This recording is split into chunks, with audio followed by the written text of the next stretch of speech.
വിശദമായ വാർത്തയിലേക്ക്. പോലീസിനും മാധ്യമങ്ങൾക്കും സോളാർ കമ്മീഷന്റെ രൂക്ഷ വിമർശനം. തെളിവ് ശേഖരിക്കുന്നതിനുള്ള ശ്രമം പോലീസും മാധ്യമങ്ങളും പരാജയപ്പെടുത്തിയെന്ന് സോളാർ കമ്മീഷൻ ജസ്റ്റിസ് ശിവരാജൻ വിമർശിച്ചു. കമ്മീഷന്റെ വിവേചനാധികാരം ഉപയോഗിച്ചുള്ള പ്രവൃത്തിയെ പരസ്യമാക്കിയെന്നും കമ്മീഷൻ അഭിപ്രായപ്പെട്ടു. വിശദാംശങ്ങളുമായി സാലി മുഹമ്മദ് ടെലിഫോണിൽ ചേരുന്നു. സാലി, മറ്റെന്തൊക്കെ കാര്യങ്ങളാണ് സോളാർ കമ്മീഷൻ ചൂണ്ടിക്കാണിച്ചത്? വിശദാംശങ്ങൾ. ഉച്ചയ്ക്ക് ശേഷം 3:30യോടെയാണ് ബിജു രാധാകൃഷ്ണന്റെ തെളിവെടുപ്പ് മൊഴിയെടുക്കൽ ആരംഭിച്ചത്.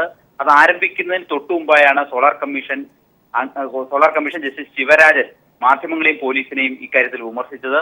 ഇന്നലെ നടത്തിയ തെളിവെടുപ്പ് മാധ്യമങ്ങളും പോലീസും ചേർന്ന് ആഘോഷമാക്കി രഹസ്യമായാണ് തെളിവെടുപ്പ് നടത്താൻ തീരുമാനിച്ചത്. മാധ്യമങ്ങളുടെ ഈ അത്യുത്സാഹമാണ് ഇന്നലത്തെ ദൗത്യം പരാജയപ്പെടാൻ ഇടയാക്കിയത്. മാത്രമല്ല, പോലീസിനെതിരെ വിമർശനമുണ്ടായി. ബിജുവിനെ യഥാസമയം ഹാജരാക്കുന്നതിൽ പോലീസ് വീഴ്ച വരുത്തിയെന്നൊരു വിമർശനവും കമ്മീഷൻ വെച്ചു. അതിനുശേഷം ഇപ്പോൾ ബിജു ഇന്നലത്തെ സംഭവങ്ങൾ വിവരിക്കുകയാണ് കമ്മീഷന് മുമ്പാകെ. ബാഗിൽ CD ഉണ്ടായിരുന്നു എന്നാണ് ബിജു പറഞ്ഞത്. കോയമ്പത്തൂരിൽ നിന്ന് കണ്ടെടുത്ത ബാഗിൽ CDയും പെൻഡ്രൈവും താൻ വെച്ചിരുന്നു, പക്ഷേ അതിപ്പോൾ കണ്ടില്ല. 2.5 വർഷം മുമ്പാണ് സെൽവിയെ ബാഗ് ഏൽപ്പിച്ചത്.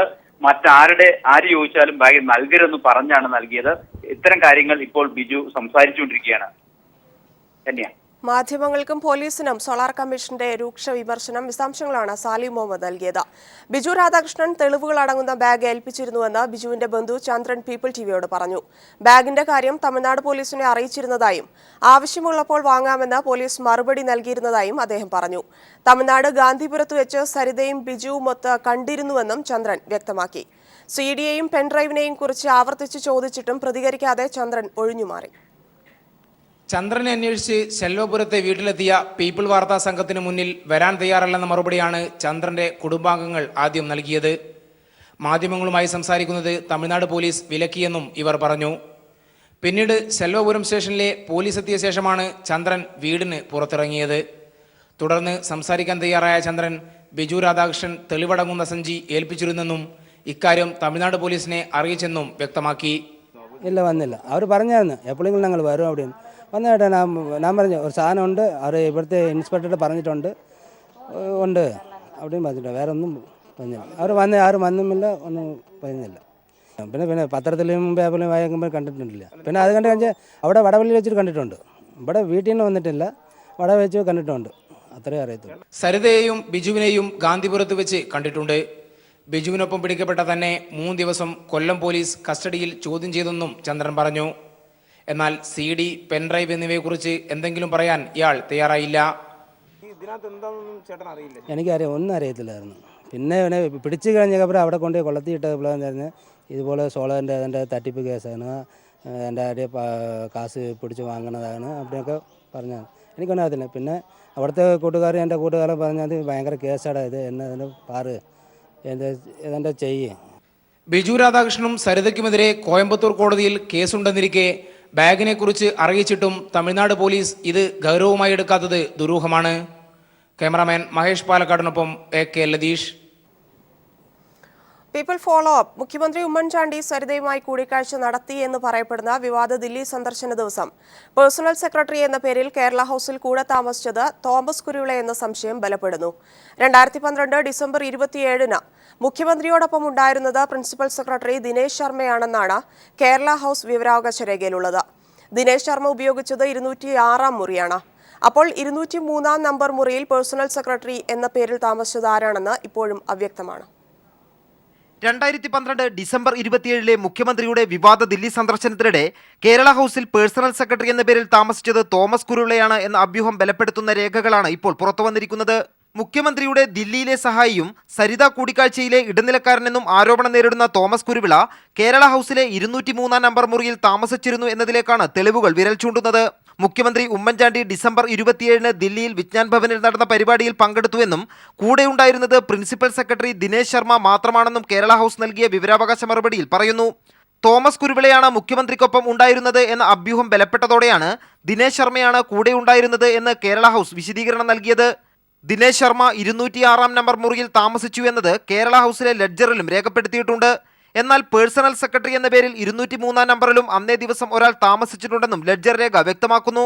മുഖ്യമന്ത്രിയുടെ 204-ാം നമ്പർ മുറിക്ക് എതിർവശമുള്ള 203-ൽ താമസിച്ച ഇയാൾ ആരാണെന്ന് പറയാൻ കേരള ഹൌസ് അധികൃതർ തയ്യാറാകാത്തതാണ് ദുരൂഹത വർദ്ധിപ്പിക്കുന്നത്. News bureau, Delhi. Solar bar വിഷയങ്ങളിൽ പ്രതിഷേധം ശക്തമാക്കി LDF. മുഖ്യമന്ത്രിയുടെ രാജി കേരള ജനതയുടെ ആവശ്യമെന്നും മുഖ്യമന്ത്രി രാജിവെക്കണമെന്നും പിണറായി വിജയൻ പറഞ്ഞു.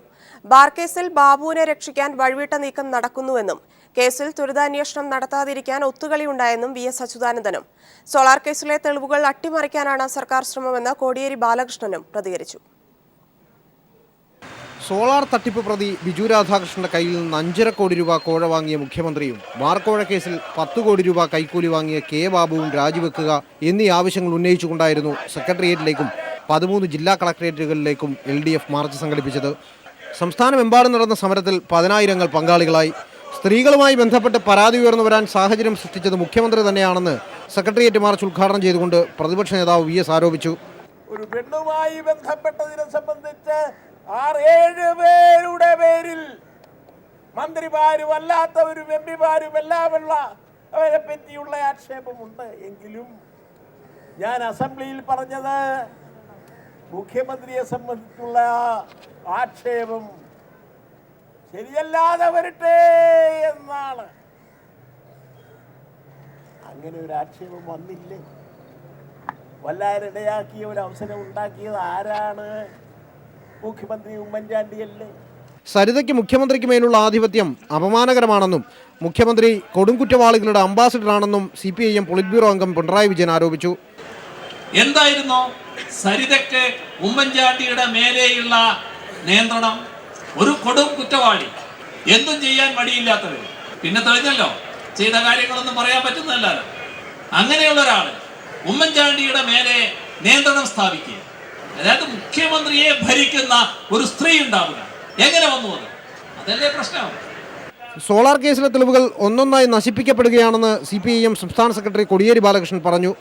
ഈ CD കിട്ടാത്തതും പെൺഡ്രൈവ് കിട്ടാത്തതും അതൊഴിച്ച് ബാക്കി എല്ലാ സാധനങ്ങളും സഞ്ചിയിൽ ഉണ്ടാകുന്നതും ഇത് സംബന്ധിച്ചുള്ള ദുരൂഹത മാറ്റാൻ കഴിയുന്ന വിധത്തിൽ ഇതിന്റെ കാര്യങ്ങൾ കണ്ടെത്തണം.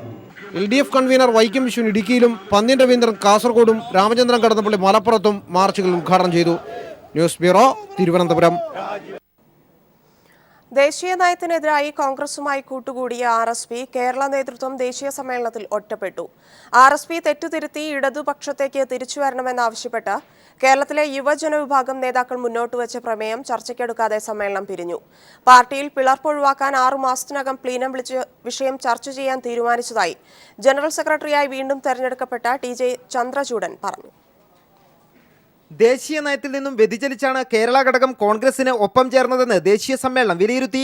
കേരള ഘടകത്തിന് പിന്തുണ നൽകുന്ന നിലപാടാണ് ദേശീയ നേതൃത്വം സ്വീകരിക്കുന്നതെങ്കിൽ പാർട്ടി പിളർപ്പിലേക്ക് നീങ്ങുമെന്ന് ബംഗാളിൽ നിന്നുള്ള പ്രതിനിധികൾ മുന്നറിയിപ്പ് നൽകി. മറ്റ് സംസ്ഥാനങ്ങൾ ഒറ്റക്കെട്ടായി കേരളത്തിനെതിരെ തിരിഞ്ഞതോടെയാണ് പിളർപ്പ് ഒഴിവാക്കാൻ പ്ലീനം വിളിക്കാമെന്ന തീരുമാനത്തിലേക്ക് ദേശീയ സമ്മേളനം എത്തിച്ചേർന്നത്.